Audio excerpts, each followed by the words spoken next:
आज की मेरी वीडियो का टॉपिक है why I choose the capitalism over socialism. Interesting topic है, मेरे लिए तो है, क्योंकि आजकल मेरा दिमाग ये दो दो डायरेक्शंस हैं। एक में कैपिटलिज्म जाता है, एक में सोशलिज्म जाता है। मैं इनमें से केवल एक ही डायरेक्शन की पर्सन हमेशा से हुआ करती थी, पर अभी मैंने अपनी डायरेक्शन चेंज करना चाहती हूँ। वो तो टॉपिक से ही पता चल गया होगा कि मैंने चूज़ किया है सोशलिज्म के ऊपर कैपिटलिज्म को। तो ऑब्वियस है कि मैं कैपिटलिज्म की साइड तो नहीं रही होंगी, हमेशा से सोशलिज्म की साइड रही होंगी। बावजूद इसके कि मुझे बचपन से बहुत अकेले रहने की आदत है। मैं ज़्यादा बच्चों के साथ नहीं खेलती थी, और गेम्स भी जो मैं खेलती थी ना, मैं अकेले बैठ के खेल लेती थी। आउटडोर गेम्स मुझे कभी पसंद होते नहीं थे, क्योंकि उसमें एनर्जी मुझे लगता था वेस्ट हो रही है, और मैं वैसे भी हमेशा एक ही जगह पर बैठकर काम करने वाले लोगों में से रही हूँ। बट इंडोर गेम्स जो होते थे वो मैं अकेले बैठ के खेल लेती थी, जिसमें से चाइनीज चेकर था, चेस था, लूडो थी। इसी तरीके के जो बैठकर खेलने वाले गेम होते ना, इवन तो कैरम बोर्ड भी मैं अकेले खेल लेती थी। तो मैं उस टाइप की बच्चों में से आती थी। और आज बड़े होने के बावजूद भी मेरी कंडीशन वही है। जैसे मैं अभी जिस बिल्डिंग में हूँ, तो इसमें 4 फ्लोर्स हैं और हर फ्लोर पर 3 फ्लैट्स हैं। कैन यू बिलीव दिस कि मुझे आज तक ये नहीं पता कि किस फ्लैट में कौन रहता है। मेरी किसी के साथ कोई कनेक्टिविटी नहीं है, और अगर गलती से कोई आते जाते गेट में दिखाई दे भी जाए और बाद में वो मुझे रोड साइड पर कभी भीड़ में दिखाई दे जाए ना, तो मैं पहचान नहीं सकती कि वो बंदा कौन है। ये कंडीशन है मेरी माइंड की। हॉस्टल में भी आज से कुछ साल पहले मैं हॉस्टल में रहती थी, तो वहाँ पर भी मेरी जो वार्डन थी वो हमेशा मुझे बोलती थी, पूनम आज जैसे कभी कोई भी इंसिडेंट हुआ तो वार्डन मुझसे पूछती, तुम्हें पता है कल रात ये हुआ था या कल दिन में ये हुआ था? तो मुझे नहीं पता होता था। तो मेरी वार्डन मुझे हमेशा कहती थी कि ऐसा भी नहीं होना चाहिए, आसपास लोग रहते हैं, पता होना चाहिए। क्योंकि जब वार्डन कहती थी उसके साथ ऐसा हुआ या उसके रूम में ऐसा हुआ, तो मुझे नहीं पता वो कौन है।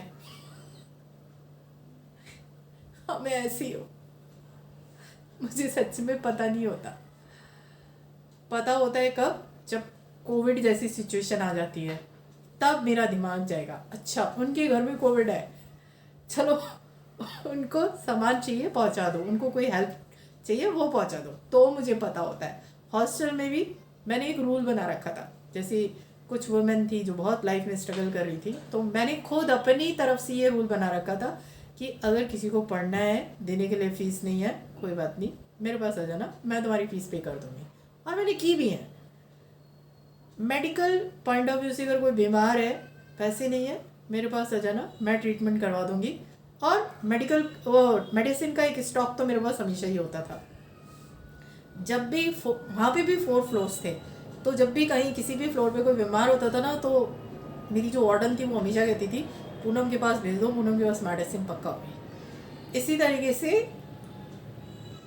अगर किसी को जॉब पे जाना है और आने जाने का कन्वेंस नहीं है, क्योंकि वो वर्किंग वुमेन हॉस्टल था, तो वहाँ पे रहने वाली सभी वुमेन वर्किंग थी, आने जाने का कन्वेंस नहीं है, तो मेरे पास आ जाना, मैं दे दूँगी। और मैंने कईयों को दिया है, हेल्प किया है, और ये ऑफ़र मैंने खुद लोगों को दी है। कुछ थे जिन्होंने मेरा गलत तरीके से इस्तेमाल भी किया है लेकिन ऐसे सब चीज़ें ऑफ़र करने में मैं हमेशा से, मुझे बहुत लाइफ में डांट पड़ती रही है इस बात की कि तुम ना किसी को नहीं बताओगे तुम क्या अर्न करती हो और तुम्हारे पास कितनी सेविंग्स है, और किसी को पैसे नहीं देने हैं। ये बहुत, हॉस्टल में एक मेरी रूममेट थी, तो अक्सर कर लोग मेरे पास पैसे मांगने आते थे, तो और मैं देती थी। तो उसने भी मुझसे कहा था कि एक बात बता, कि सबके सब तुझसे ही पैसे मांगने क्यों आते हैं, हमारे पास तो कोई नहीं आता, वर्किंग तो हम भी हैं, अर्न तो हम भी कर रहे हैं। तो सोशलिज्म मेरा किस हद तक रहा है, बावजूद इसके कि मुझे कितना अपने आप में अकेले रहने की आदत है, तो सोच के देखो कि मेरी माइंड की स्टेट क्या होगी। एक्चुअली एम्पैथी की स्टेट के साथ मेरा बर्थ हुआ, अकेले रहने की तो हुआ, साथ में एम्पैथी की स्टेट के साथ भी मेरा बर्थ हुआ।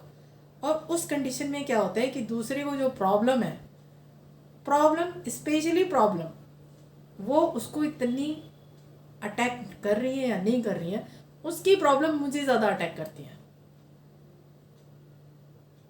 और उसके बाद फिर एक गिल्ट जैसी चीज़ भी मेरे अंदर आ जाती है।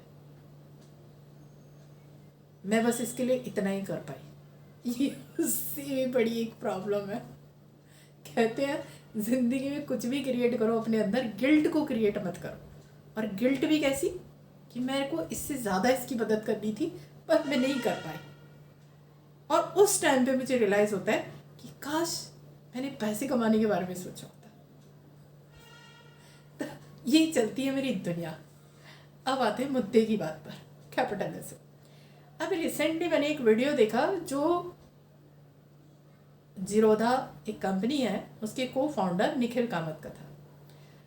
तो निखिल कामत ने भी 17 ईयर्स की एज से, वो भी एक मिडिल क्लास फैमिली का बंदा था, फादर बैंक में थे, मदर टीचर थी, एंड देन उसने स्टॉक मार्केट में काम करना चालू किया। और आज जीरोधा जो है वो अराउंड 9,000 या 10,000 करोड़ की कंपनी है। तो कैपिटलिज्म और सोशलिज्म के बारे में उसका पॉडकास्ट था। उसने बोला कि आज जो पूरी दुनिया की वेल्थ है, अगर इस वेल्थ को दुनिया की टोटल पॉपुलेशन में इक्वली डिस्ट्रीब्यूट कर दिया जाए एट प्रेजेंट, तो सबके सब आज की डेट में इक्वल लेवल पर आ जाएंगे। पर कुछ टाइम के बाद क्या होगा? जिनको वेल्थ अर्न करना आता है या जो कर चुके हैं, वो दोबारा से मेहनत करेंगे, वो फिर से वेल्थ जनरेट करेंगे, और वो जहाँ से अभी इक्वलिटी में आए हैं वो वापस उसी जगह पर फिर से पहुँच जाएंगे, और केवल उतनी वेल्थ से जो उनके हिस्से में आई है, जब इक्वल पोर्शन में सब में बांटा गया। तो ये जिस सिचुएशन में हम आज इक्वलिटी की बात सोचते हैं, अगर आज इसको इक्वल कर भी दिया जाए तो कुछ टाइम के बाद ये वापस उसी स्टेट में चली जाएगी। लॉजिक है इसमें।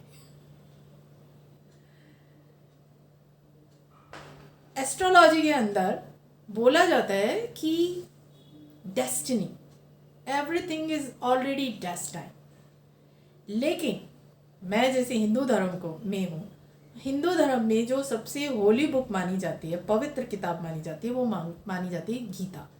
और गीता का मतलब है एक्शन। और गीता ही वो पुस्तक है जिसके बारे में बोला जाता है पढ़ी परंतु समझ में नहीं आई। तो डेस्टिनी जैसी कोई चीज़ है, लेकिन कर्मा उससे भी ऊपर है। भाई आज सबकी वेल्थ उठाकर इक्वली डिस्ट्रीब्यूट कर दी, वो फिर से जो ऑलरेडी वेल्थ जनरेट कर चुके हैं फिर से कर्म करेंगे और फिर वहीं पहुंच जाएंगे। भाई डेस्टिनी अगर उनकी वेल्थ को उठा के सब में डिस्ट्रीब्यूट कर दिया जाए तो डेस्टिनी तो उनकी भी डाउन पर आ गई ना, लेकिन फिर कुछ टाइम के बाद वो उसी जगह पर पहुंच जाएंगे। तो सब कुछ जो डिपेंड करता है, इस बात से मुझे ये समझ में आता है कि कर्मा पर। अगर आज की डेट में मैं वेल्थियस्ट वुमेन नहीं हूँ तो उसका रीज़न यही है कि 24 घंटे मेरा दिमाग जो है ना वो सोशलिज्म में रहता है। वेल्थ तो मैं तभी जनरेट करूँगी ना जब मेरा वेल्थ की तरफ दिमाग जाएगा। तब मुझे ये बात समझ में आई कि क्यों मैं वेल्थ प्रोड्यूस नहीं कर पा रही, बावजूद इसके कि मेरे पास एक डिग्री है। बोलती कैसे हूँ वो तो आप लोगों को समझ में आ ही रहा है, और बड़ी लॉजिकल स्टेट ऑफ माइंड की पर्सन हूँ। बता देती हूँ, वकालत की डिग्री है मेरे पास। मैं चाहूँ तो उसमें काफ़ी अच्छा एक्सप्लोर कर सकती हूँ, पर मैं नहीं करती। क्यों? क्योंकि मुझे ऐसे लगता है चारों तरफ ये अंडर प्रिविलेज लोग, फिर लड़ाई झगड़े, सब कुछ मुझे नेगेटिव फील होने लगता है। तो मुझे लगता है मुझे इस साइड जाना ही नहीं है, गलत तरीके से पैसे कमाने ही नहीं है। क्योंकि किसी ने मुझे ऑफ़र किया था कि तुम नारकोटिक्स ड्रग्स होती है ना, उसकी केसेस करो, उसमें बहुत पैसा है। ऐसे कैसे? कहते जो ड्रग्स डीलर होते हैं वो बहुत पैसा देते हैं बच के निकलने के लिए। मैं मुझे नहीं चाहिए, I don't want do that. तो वो जो डिग्री है उसे मैं वैसे इस्तेमाल नहीं करती। इसके अलावा दूसरी लाइन है मेरी कॉमर्स की, तो मैं बिज़नेस लाइन में ही रहती हूँ, बिज़नेस पीपल के साथ ही रहती हूँ। अब मेरा रिकॉर्ड है पूरा कि मैं जिस भी कंपनी को ज्वाइन करूं उसकी सारी लॉस रिकवर करवाती हूँ। Yes, it is true. एक से एक प्रॉब्लम जो इतनी जनरेट करके लोगों ने खड़ी कर रखी होती है, मैं सारी सॉर्ट आउट कर देती हूँ। तो इसका मतलब बिजनेस के लिए मेरे पास दिमाग है, पर मैं कर किसका रही हूँ? दूसरों का। वो 8 घंटे मुझसे मांगते हैं, मैं वो 8 घंटे में उनका काम करके आती हूँ, और बाकी के जो घंटे हैं जिसमें मैं जागी रहती हूँ, सोशलिज्म के बारे में सोचती रहती हूँ। ये चलता है। तो इसमें कहीं मैंने वेल्थ जनरेट करने के बारे में सोचा? नहीं सोचा। जबकि मेरे थ्रू सामने वाले के लॉस रिकवर हो रहे हैं, वेल्थ जनरेट हो रही है, पर मैं खुद के लिए नहीं कर रही। और मैं बिजनेस लाइन की पर्सन हूँ, बिजनेस में पूरा दिमाग चलता है मेरा। अभी रिसेंटली मैं जो जॉब कर रही थी उसमें, कैन यू बिलीव दिस, एक CA, CS और एक लॉयर, तीनों का दिमाग मेरा अकेला ही चल रहा था। मैं मतलब कंपनी के CA, CS, लॉयर सबको मैंने एक ही लाइन पे लाके खड़ा कर रखा था, 2 जवाब। और बिजनेस उसकी बातें अलग। कितनी सारी चीज़ें हैं। और मेरे बॉसेस का भी ये मानना होता है कि अगर मैं बिजनेस करूं तो मुझे किसी की ज़रूरत नहीं पड़ेगी। ऑब्वियस है, लीगल कंप्लाइंसेस पूरे कर रहे हैं तो साइन करने के लिए चाहिएगा ही, बट एडवाइस के लिए तो किसी की ज़रूरत नहीं पड़ेगी। ये मेरे बॉसेस मानते हैं मेरे बारे में। तो इसका मतलब मेरा बिजनेस में दिमाग चलता है, वेल्थ जनरेट करने में दिमाग चलता है, बट मैं जनरेट नहीं कर पाती। क्यों? सोशलिज्म। सारा टाइम उसी में दिमाग चलता है। वो चीज़ मुझे इतनी इफेक्ट करती है जिसकी कोई हद नहीं है। एक इंसान 10-10 दिन तक मेरे दिमाग पर हावी रहता है, अंडर प्रिविलेज। वेल्थी पीपल्स में तो मैं कभी दिमाग लगाती ही नहीं हूँ। लेकिन जब निखिल कामत की बात मैंने सुनी तो मुझे एक बात समझ में आई कि जो आज अंडर प्रिविलेज है वो अपने कर्मा की वजह से है, और जो वेल्थी पीपल है वो भी अपने कर्मा की वजह से है। आप उनको डाउन पे ले आओ, वो फिर से अप पे चले जाएंगे। क्यों? क्योंकि वो उस चीज़ को प्रोड्यूस करने में अपना 100% देते हैं। और अंडर प्रिविलेज लोगों के साथ भी ठीक है, बहुत लोग हैं जिन्होंने मुझे प्रेज़ किया है, पर मैं बता रही हूँ क्वांटिटी में ऐसे लोग ज़्यादा थे जिन्होंने मेरे माइंडसेट को ऐसा बना दिया कि अब हमारे लिए करना तुम्हारी जिम्मेदारी है। तो ये डेस्टिनी नहीं है, ये एक्शन है। हम अंडर प्रिविलेज हैं, तुम हमारे लिए करो, तो ये उनका कर्मा है। ये डेस्टिनी नहीं हो सकती, ये एक सोच है। और मैं वेल्दी पीपल के लिए वेल्थ जनरेट कर रही हूँ। सोशल लेवल पर मैं अंडर प्रिविलेज के लिए काम कर रही हूँ, पर कहीं ना कहीं खुद को मैंने डिस्टर्ब भी करके रखा है।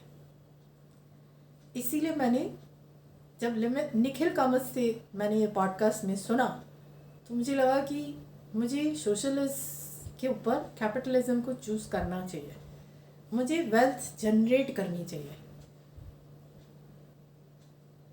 क्योंकि जब मैं वेल्थ जनरेट करूँगी ना तो मैं लोगों की ज़्यादा हेल्प और अच्छी तरीके से कर पाऊँगी। मुझे सबसे ज़्यादा प्रॉब्लम पता है कब होती है? जब मेरे पास भी इतनी मनी स्पेंड करने के लिए नहीं होती है कि मैं एक इंसान को पूरी तरीके से एक अच्छा ट्रीटमेंट दिलवा सकूँ। उस मोमेंट पे अगर मैं किसी भी अंडर प्रिविलेज पर्सन को इग्नोर करती हूँ तो वो मेरे अंदर इतनी गिल्ट को जन्म देता है जिसकी कोई हद नहीं। इसलिए मैंने चूज़ किया है कैपिटलिज्म को सोशलिज्म के ऊपर, और मुझे यही जनरेट करना है।